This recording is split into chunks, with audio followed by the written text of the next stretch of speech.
Hello बच्चों, chapter number 2 civics federalism का last topic है डिसेंट्रलाइजेशन इन इंडिया। इंडिया में डिसेंट्रलाइजेशन। तो इससे पहले हम लोग पढ़े थे व्हाट इज फेडरलिज्म, फेडरलिज्म क्या होता है, की features of federalism, type of federations, what make India A federal country और हाउ इज फेडरलिज्म प्रैक्टिस। और लास्ट टॉपिक है डिसेंट्रलाइजेशन इन इंडिया। देखिए डिसेंट्रलाइजेशन मीन्स होता क्या है। When power is taken away from central and state government and given to local government. When power is taken away from central and state government. जब central और state government के power को, देखिए मैंने आपको बताया था कि फेडरल इंडिया में जो पावर्स है ना, ये बाकायदे दिए गए हैं कॉन्स्टिट्यूशन में। सेंटर का क्या पावर है, स्टेट का क्या पावर है, ये अच्छे से कॉन्स्टिट्यूशन में लिखा हुआ है। और इन्हीं पावर्स को सेंट्रल गवर्नमेंट और स्टेट गवर्नमेंट के जो पावर हैं उसमें से कुछ पावर को लेना और इसको उठा करके एक नए type of government, new tier of government यानी third tier of government local government को दे देना, इसी प्रोसेस को बोलते हैं डिसेंट्रलाइजेशन यानी विकेंद्रीकरण। एक होता है केंद्रीकरण, मतलब सारी जो शक्तियां हैं, अगर लोकल गवर्नमेंट और स्टेट गवर्नमेंट की सारी शक्तियों को उठा करके सेंटर को दे दिया जाए तो इसे बोलते हैं सेंट्रलाइजेशन। मतलब अगर सारा पावर एक ही जगह पर केवल हो, एक ही गवर्नमेंट के पास हो, तो उसे बोलेंगे सेंट्रलाइजेशन। और डिसेंट्रलाइजेशन में क्या होता है, जो पावर्स हैं उनको छोटे छोटे भागों में डिवाइड कर देना। जैसे जो सेंटर का जो पावर है, जो स्टेट का पावर है, किसको दे देना, लोकल गवर्नमेंट को दे देना। इसे क्या बोलते हैं, डिसेंट्रलाइजेशन बोलते हैं। ठीक है, तो when power is taken away from central and state government and given to a local government, it is called decentralisation. यहाँ पे देखिए ए होगा, given to a local government, it is called decentralisation. तो आई थिंक आपको समझ में आ गया decentralisation क्या होता है। डिसेंट्रलाइजेशन मीन सेंट्रल गवर्नमेंट और स्टेट गवर्नमेंट के पावर को लेना और किसको दे देना, लोकल गवर्नमेंट को दे देना। इसे क्या बोलते हैं, डिसेंट्रलाइजेशन। अब देखिए डिसेंट्रलाइजेशन करने की ज़रूरत क्यों है। The basic idea behind decentralisation is that there are large number of problems and issue which are best settled at the local government, local level. देखिए लोकल गवर्नमेंट या डिसेंट्रलाइजेशन की ज़रूरत क्यों पड़ रही है, क्योंकि बहुत सारे ऐसे छोटे मोटे इशू हैं जो स्टेट या सेंट्रल लेवल पे हैंडल नहीं हो सकते हैं। जैसे आपके गांव में दो लोग का छोटा मोटा झगड़ा है, नाली का निकासी नहीं हो पा रहा है, या लाइट नहीं जल पा रहा है, या कहीं पानी नहीं मिल रहा है, हैंडपम्प में पानी नहीं आ रहा, तो ये सब स्टेट गवर्नमेंट या सेंट्रल गवर्नमेंट तक पहुंचाने में बहुत दिक्कत होगा, छोटा मैटर है। इसीलिए एक ज़रूरी है कि एक छोटा सा कोई गवर्नमेंट हो जो उस छोटे मैटर को देख सके। इसीलिए एक नए तरह का जो गवर्नमेंट यानी लोकल गवर्नमेंट का फॉर्मेशन किया गया और उस लोकल गवर्नमेंट को कुछ सेंट्रल और स्टेट गवर्नमेंट के जो पावर हैं उसको दिया गया। इसी प्रोसेस क्या बोलते हैं, डिसेंट्रलाइजेशन बोलते हैं। अब देखिए अगला इसमें है, why do we need local government. Local government की आवश्यकता क्यों हमें है। हमें लोकल गवर्नमेंट यानी जो प्रधान या लोकल गवर्नमेंट, आप सिंपल समझिए कि जो आपके गांव लेवल पे जो चुनाव होते हैं ना, जो गांव के लोग सारे इन्वॉल्व होते हैं। और आप पहली बात, जो लोकल गवर्नमेंट जो आपका लीडर होगा उसको आप व्यक्तिगत रूप से जानते होंगे, आपको वो जानता होगा या आप उनको जानते होंगे। मैक्सिमम टाइम यह है कि आप दोनों एक दूसरे को जानते होंगे, जो लोकल गवर्नमेंट के जो लीडर्स होते हैं।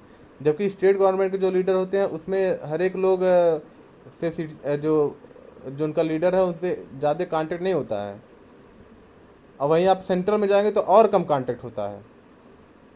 तो कहीं ना कहीं जो छोटे मोटे जो मैटर्स हैं उनको सॉल्व करने के लिए लोकल गवर्नमेंट का फॉर्मेशन किया गया है। अब क्यों लोकल गवर्नमेंट की ज़रूरत हमको है, जब स्टेट गवर्नमेंट और सेंट्रल गवर्नमेंट ऑलरेडी है तो लोकल गवर्नमेंट हमें क्यों ज़रूरत है। इसके देखिए कुछ पॉइंट दिए गए हैं। पहली बात, ये जो लोकल गवर्नमेंट होता है it is closest to the people, ये लोगों के बहुत नज़दीक होता है। मैंने बताया ना, एमपी जो मेंबर ऑफ पार्लियामेंट जो होते हैं आपके एरिया के, इन तक पहुंच पाना बड़ा मुश्किल चीज़ है, जब और एमएलए से भी मुश्किल है। लेकिन जो आपके गांव के जो प्रधान हैं वो आपके क्लोजेस्ट होते हैं। उस सबसे नज़दीक का लीडर कौन होता है? आपके गांव के प्रधान होते हैं। Involve day to day problem of ordinary people, जो डे टू डे प्रॉब्लम मतलब जैसे बहुत छोटी मोटी प्रॉब्लम होते हैं, जैसे मान लीजिए कहीं पानी नहीं निकल रहा है, कहीं जानवर मर गया है तो उसको हटाना है, कहीं कहीं तालाब में बदबू आ रहा है उसको ठीक करना है, या सड़क नहीं, झाड़ू नहीं लग रहा है, या लाइट नहीं जल रहा है रोड पर। तो अगर ये छोटे मोटे जो मैटर्स हैं ये सब कहाँ सॉल्व होते हैं? ये सब लोकल गवर्नमेंट से ही सॉल्व हो सकते हैं। आप उन छोटे मैटर के लिए अगर सभी लोग एमएलए या एमपी के पास जाएंगे तो फिर वो सॉल्व कैसे होगा? बहुत दिक्कत होगा ना। यूटिलाइज लोकल नॉलेज, इसमें जो लोकल गवर्नमेंट के जो लीडर्स होते हैं ये लोकल नॉलेज उनके पास होता है। इनको जानकारी होती है कि कहाँ पे नाली है, कहाँ पे रोड है, कहाँ पे क्या है। जबकि आपके जो एमएलए होंगे या जो एमपी होंगे उनको आप इतना छोटी जानकारी नहीं होगी कि आपके यहाँ कौन सा रोड कहाँ पे है, या आपके यहाँ कौन सा नाली कहाँ पे है, ये सब उनको जानकारी नहीं होगी। लेकिन और आपके यहाँ गांव के लोग मतलब किस कम्युनिटी के लोग रहते हैं, कैसे क्या कल्चर है गांव का, ये सब चीज़ें आपके जो एमपी एमएलए नहीं जान पाएंगे। इसके लिए आपको प्रधान ही अच्छे से समझ पाएगा, या लोकल गवर्नमेंट के बॉडी ही अच्छे से समझ पाएंगे। रिप्रेजेंटेटिव्स आर मोर रिस्पॉन्सिबल, इसमें रिस्पॉन्सिबिलिटी ज़्यादा होती है। अगर किसी गांव में रोड नहीं है तो लोग तुरंत ब्लेम करते हैं कि इस गांव का प्रधान ही नहीं बनवा रहा है, इतना रिस्पॉन्सिबिलिटी होती है। जबकि जिम्मेदारी सबकी है, एमपी एमएलए और प्रधान सबकी है, लेकिन हम लोग तुरंत ब्लेम करते हैं कि गांव के प्रधान ही इस गांव को के रोड को नहीं बनवा रहे हैं। क्यों? क्योंकि भाई वो सबसे नज़दीक के होते हैं, लोग जानते हैं। तो हम ये कह सकते हैं कि ज़्यादा रिस्पॉन्सिबिलिटी इनके पास ज़्यादा होती है। जो लोकल गवर्नमेंट के जो लीडर्स होते हैं उनके पास रिस्पॉन्सिबिलिटी क्या होती है? ज़्यादा होती है। और आखिरी पॉइंट क्या है लोकल गवर्नमेंट में? Actively participation of ordinary people in development programme. Actively participation होता है, लोग इसमें पार्टिसिपेट करते हैं। लोग जो सरकार की योजनाएं होती हैं उनके लिए उनको वो डायरेक्ट प्रधान से मिल करके उस सरकार की जो योजनाएं हैं उनको पहुंचते हैं वहाँ तक। जैसे आवास योजना या शौचालय योजना जो भी बनवाना है तो उसके लिए किससे जुड़ना पड़ेगा? इसमें डायरेक्ट इन्वॉल्वमेंट होता है सिटीजन का, और किससे होता है? उनके प्रधान से होता है। तो मतलब इसमें इन्वॉल्वमेंट ज़्यादा होता है सिटीजन का, जबकि एमएलए से और एमपी से ज़्यादा इन्वॉल्वमेंट नहीं होता है। तो अब ये एक चीज़ और है, देखिए पहले बहुत पहले से ही लोकल गवर्नमेंट बनता चला आ रहा है।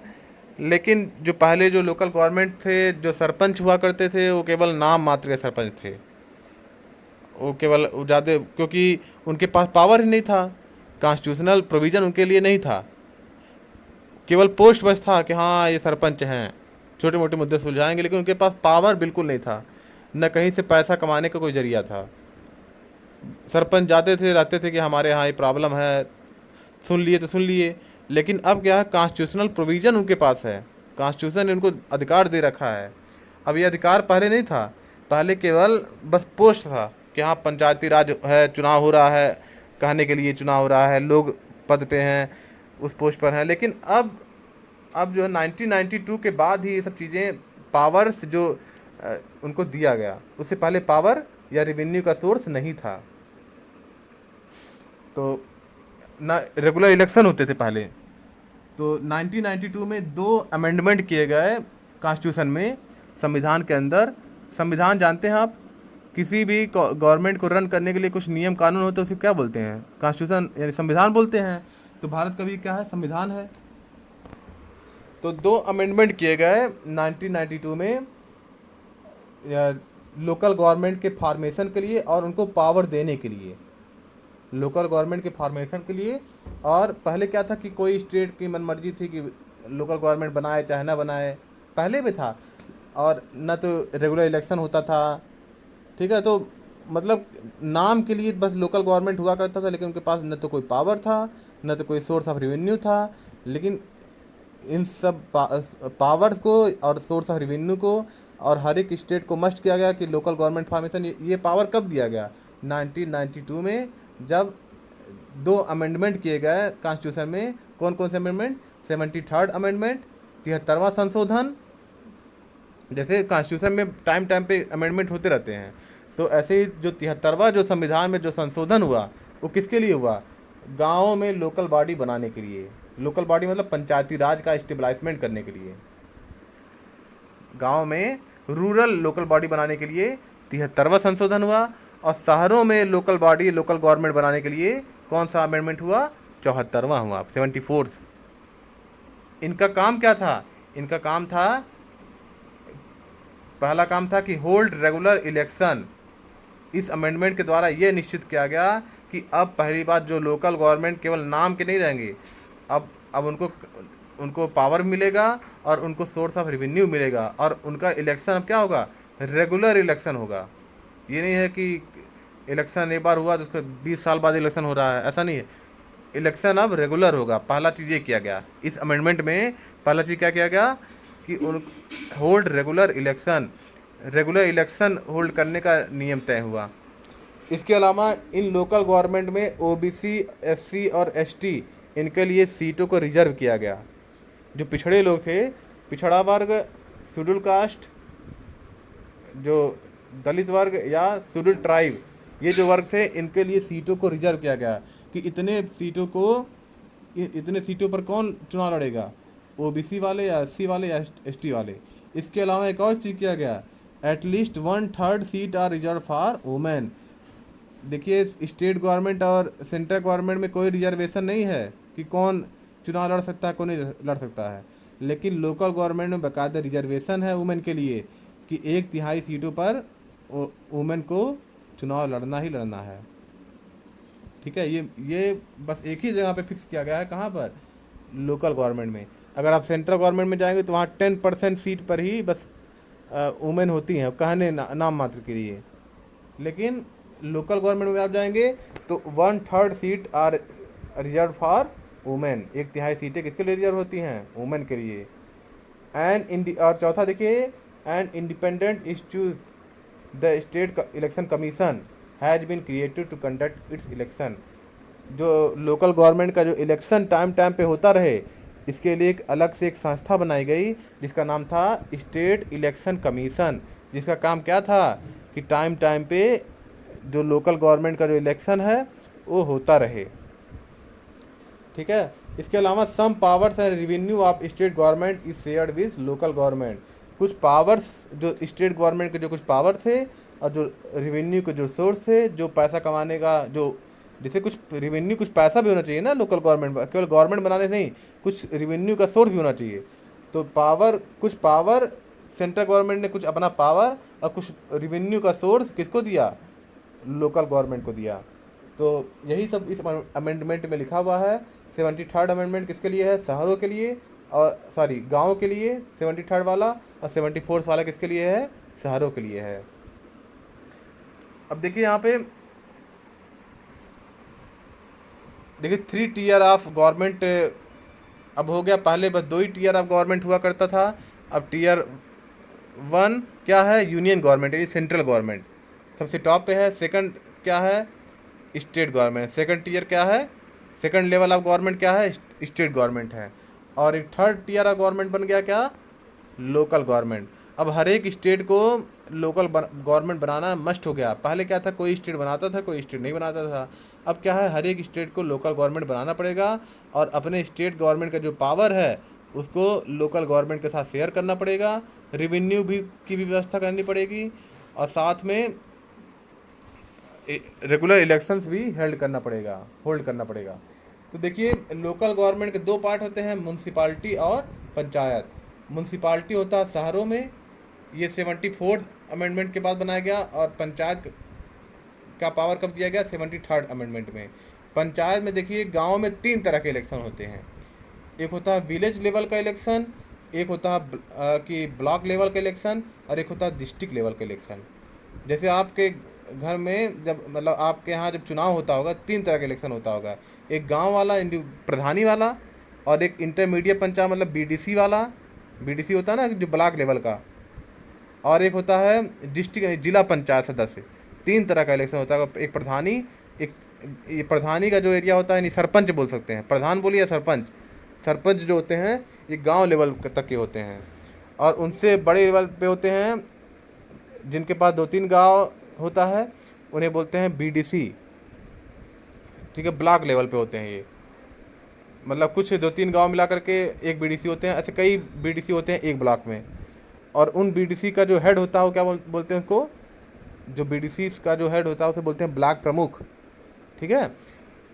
तो एक इलेक्शन आपके यहाँ होता है प्रधानी वाला, दूसरा इलेक्शन होता है बीडीसी वाला, और एक और इलेक्शन होता है जिला पंचायत सदस्य वाला, ठीक है। वो जिला पंचायत के जो सदस्य होते हैं वो मिलकर के जिला पंचायत अध्यक्ष चुनते हैं। तो 3 तरह के इलेक्शंस गांव में होते हैं। कौन कौन से, एक विलेज लेवल का जिसमें सरपंच चुना जाता है। पहले क्या था कि पहले पंच चुन करके, पंच मिल करके सरपंच चुनते थे, लेकिन अब क्या है, सरपंच वही जो प्रधान होते हैं उन्हें सरपंच भी बोलते हैं। सरपंच चुने जाते हैं, वो सरपंच अपने नीचे 5 लोग को पंच बनाते हैं, मेंबर्स रखते हैं, ठीक है। तो बहुत सारा इसमें बहुत डिटेल में है, ये आप क्लास 11 में जाएंगे तो काफ़ी डिटेल में समझेंगे, लेकिन आप बस इतना ही समझिए कि गांव पे विलेज लेवल पर सरपंच वाला इलेक्शन होता है, और इंटरमीडिएट पंचायत मतलब होता है आपका जो ब्लॉक लेवल का, एक ब्लॉक में कई बीडीसी होते हैं, ठीक है। बीडीसी का एरिया थोड़ा प्रधान के एरिया से बड़ा होता है, और उससे बड़ा होता है जिला पंचायत सदस्य। एक ज़िले में कई जिला पंचायत सदस्य होते हैं, तो उनसे बड़ा एरिया होता है। सबसे छोटे पे प्रधान, बीडीसी, फिर जिला पंचायत सदस्य। लेकिन कहीं ना कहीं गांव में जो प्रधान का ज़्यादा प्रभाव होता है, बीडीसी और जिला पंचायत सदस्य का उतना प्रभाव नहीं होता जितना ग्राम प्रधान का होता है। तो ग्राम प्रधान, लेकिन अगर वैसे अगर पोजीशन वाला पावर देखें तो जिला पंचायत सदस्य के पास सबसे बड़ा पावर होता है। लेकिन अगर रियलिटी में जो पावर की बात करें, वो या रेवेन्यू या जो पैसा जहाँ पे ज़्यादा आता है, या हम ये बोल सकते हैं कि जहाँ पावर जिसके पास ज़्यादा होता है वो होता है सरपंच या प्रधान के पास होता है। सरपंच को ही प्रधान बोलते हैं, ठीक है। अब शहरों की बात करें, शहर 3 तरह के होते हैं, एक छोटा शहर, एक थोड़ा मझला शहर, एक बहुत बड़ा शहर। जैसे आपके यहाँ देखिए हरिहरपुर, मगहर, ये सब छोटे शहर हैं। तो यहाँ पे जो इलेक्शन होता है लोकल बॉडी का उन्हें बोलते हैं नगर पंचायत। और अगर थोड़ा बड़े जगह की बात करें, खैलाबाद की, तो यहाँ पे क्या होता है, म्यूनसिपल काउंसिल यानी नगर पालिका, ठीक है। नगर पंचायत, फिर उसके ऊपर क्या आ गया, नगर पालिका। और सबसे ऊपर क्या होता है, जैसे जो गोरखपुर, लखनऊ, जो बड़े शहर हैं, वहाँ पर नगर पंचायत या नगर पालिका नहीं होता है, वहाँ पे होता है म्यूनसिपल कॉरपोरेशन यानी महानगर पालिका, ठीक है। तो 3 तरह के वे। सबसे छोटा क्या होता है, नगर पंचायत, ये आपके छोटे छोटे जो टाउन्स हैं उनमें होता है। और जो थोड़े बड़े टाउन्स होते हैं वहाँ पे म्यूनसिपल काउंसिल का इलेक्शन होता है। और जो उनसे बड़े होते हैं वहाँ पे क्या होते हैं, म्यूनसिपल कॉरपोरेशन का इलेक्शन होता है। जैसे गोरखपुर और आपका दिल्ली है, लखनऊ है, मुंबई है, ठीक है। ये सब आपका यहाँ पे क्या होता है, म्यूनसिपल कॉरपोरेशन होता है। और छोटे जगह जैसे खैलाबाद, बस्ती, ये सब जगह क्या होता है, म्यूनसिपल काउंसिल। और छोटे जगह जैसे हरिहरपुर, मगहर, ये सब जगहों पे कौन सा इलेक्शन होता है, नगर पंचायत। तो शहर में भी पार्टीशन किया गया है, कई मतलब शहर में समझ लीजिए केवल एक ही इलेक्शन होता है। अगर छोटा शहर है तो नगर पंचायत वाला इलेक्शन होगा, एक इलेक्शन। और मतलब चाहे नगर पालिका में भी एक इलेक्शन, और म्यूनसिपल कमेटी में भी, म्यूनसिपल कॉरपोरेशन में भी केवल एक इलेक्शन होता है। जबकि गांव में 3 तरह के इलेक्शन, प्रधानी, बीडीसी, और एक क्या होता है, प्रधानी और सरपंच एक ही है।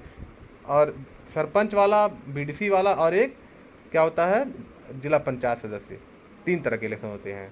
तो इंटरमीडिएट, किसी बच्चे ने पूछा था इंटरमीडिएट पंचायत, तो इंटरमीडिएट पंचायत मतलब बीडीसी वाला जो इलेक्शन होता है, जो ब्लॉक लेवल पे होता है, उसे बोलते हैं इंटरमीडिएट पंचायत।